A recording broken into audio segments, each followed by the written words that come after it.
அப்பதான் இங்க இருக்க மத்தவங்களுக்குலாம் நல்லா காதுல விழும். டே மணி, கேட்டியா? நல்லா காதுல வாங்கிக்க. நேத்து ஏதோ ஒரு வார்த்தை சொன்னியே, என்ன சொன்ன? இந்த கொலைகாரனுக்கு சென்டிமெண்ட்ல ஒர்க் அவுட் ஆகாதுன்னு சொன்னல.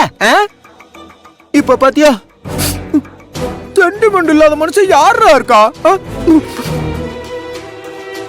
ஏய், மாமாவை புனிதா சொன்ன மாதிரியே கூட்டிட்டு வர போற.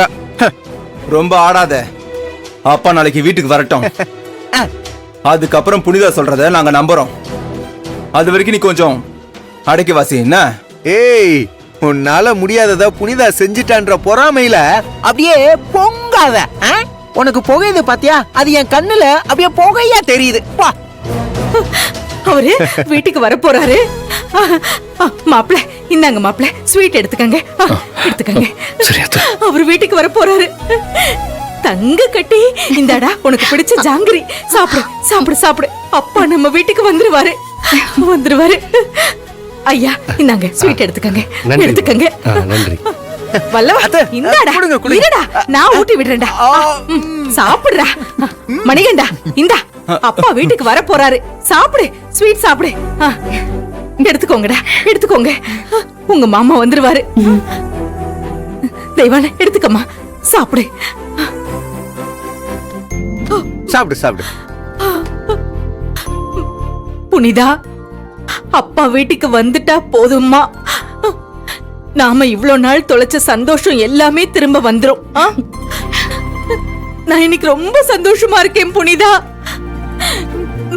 நீ ஏன் பொண்ணுங்கிறத மறுபடியும் நிரூபிச்சிட்டடி என் தங்கம்.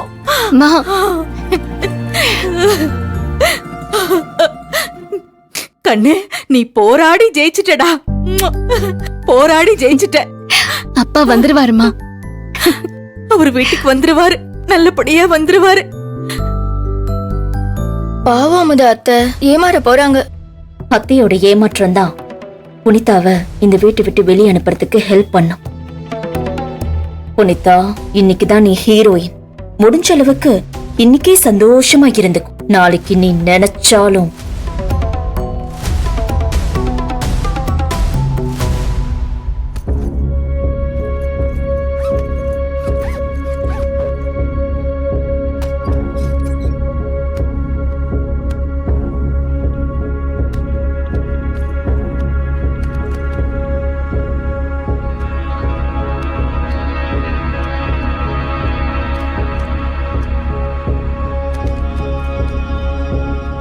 என்ன கபிலன், எங்கேயாவது வெளியூருக்கு போறீங்களா? இல்லையே. அப்ப ஏதாவது ஆபீஷியல் மீட்டிங் இருக்கா என்ன? நோ. அப்புறம் எதுக்கு பீரோல இருக்கிற துணியெல்லாம் எடுத்து வச்சு பேக் பண்ணிட்டு இருக்கீங்க? நான் ரொம்ப சந்தோஷமா இருக்கேன் புனிதா. கபிலன், நானும் தான் ரொம்ப சந்தோஷமா இருக்கேன். ஆனா நான் கேட்டதுக்கு நீங்க இன்னும் பதில் சொல்லவே இல்லையே. இல்லையே, நீங்க கேட்டதுக்கு தான் நான் பதில் சொல்றேன். ட்ரெஸ் எதுக்கு பேக் பண்றீங்கன்னு தானே கேட்டீங்க? ஆமா. முதல்ல எனக்கு ஒரு ப்ராமிஸ் பண்ணுங்க. ப்ராமிஸா? எதுக்கு? கட்னா வைஃப் கிட்ட யாராவது ப்ராமிஸ் கேட்பாங்களா? எனக்கு அந்த மாதிரி ப்ராமிஸ் கேட்கறதுலாம் பிடிக்காதுதான். ஆனா எனக்கு வேற வழி தெரியல. நாளைக்கு மாமா வந்ததும் நாம அந்த வீட்டுக்கு கிளம்பணும். ஓகேவா? கபிலன், சொல்லுங்க புனிதா, ஓகேவா இல்லையா? கபிலன், அப்பா நாளைக்கு வந்துருவார் தான். ஆனா எனக்கு இந்த ஆனா அவனால வேணாம் புனிதா. நான் கேட்டதுக்கு மட்டும் பதில் சொல்லுங்க. கபிலன், இப்போ அப்பா வந்துட்டா மட்டும் எல்லா பிரச்சனையும் சரியாயிடுமா? இந்த மாதிரிதான் ஏதாவது சொல்லுவீங்கன்னு எனக்கு நல்லா தெரியும். அதனாலதான் நான் உங்ககிட்ட ப்ராமிஸ் கேட்டேன். கபிலன், இப்ப எதுக்கு நீங்க கோவப்படுறீங்க? இது கோவம் இல்ல புனிதா, பயம். தினம் தினம் உங்க வீட்டு ஆளுங்க மாறி மாறி உங்களை திட்டுறதும், அதுக்கு நான் அவங்க மேல கோவப்படுறதும் என்னால முடியல புனிதா. என்ன ஒருத்தங்களுக்கு பிடிக்கலன்னா நானா ஒதுங்கி போற ஆளு. என்னையும் உங்களையும் இங்க இருக்கிறவங்க யாருக்குமே சுத்தமா பிடிக்கலன்னு எனக்கு தெரியும். ஆனா உங்களுக்காகவும் மாமா இந்த வீட்டுக்கு வரணுங்கிற ஒரே காரணத்துக்காக தான் நான் இங்கேயே இருக்கேன். பிளீஸ், உங்களுக்கு உங்க குடும்பம் முக்கியமா இருக்கலாம். ஆனா எனக்கு நீங்களும் நம்ம குழந்தைய மட்டும்தான் முக்கியம். நான் சொல்றது கொஞ்சம் யோசிங்க புனிதா. கபிலன், நீங்க சொல்றதெல்லாம் கரெக்ட் தான்.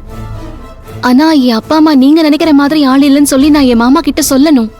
அதை நீங்க எங்க இருந்தா பண்ணணும்னு அவசியம் இல்லையே. நம்ம வீட்ல இருந்து கூட நீங்க மாமா கிட்ட பேசலாமே. பேசலாம் தான். ஆனா நான் இல்லாதப்போ மாமாவால இங்க வேற ஏதாவது பிரச்சனை வந்தா என்ன பண்றது? நீங்க என்ன கடவுளா புனிதா? இந்த வீட்ல இருக்கிறவங்களோட பிரச்சனை எல்லாம் தீர்த்து வச்சுட்டு கடைசியில தான் எனக்கு வரம் கொடுப்பீங்களா? கபிலன், நீங்களே இப்படி கோவமா பேசினா அப்புறம் நான் என்ன பண்ண முடியும்? ப்ளீஸ், நான் சொல்றது கொஞ்சம் கேளுங்க. மாமா கிட்ட பேசி அவர் தப்பா நினைக்கிறத புரிய வச்சுட்டு போலாம் கபிலன்.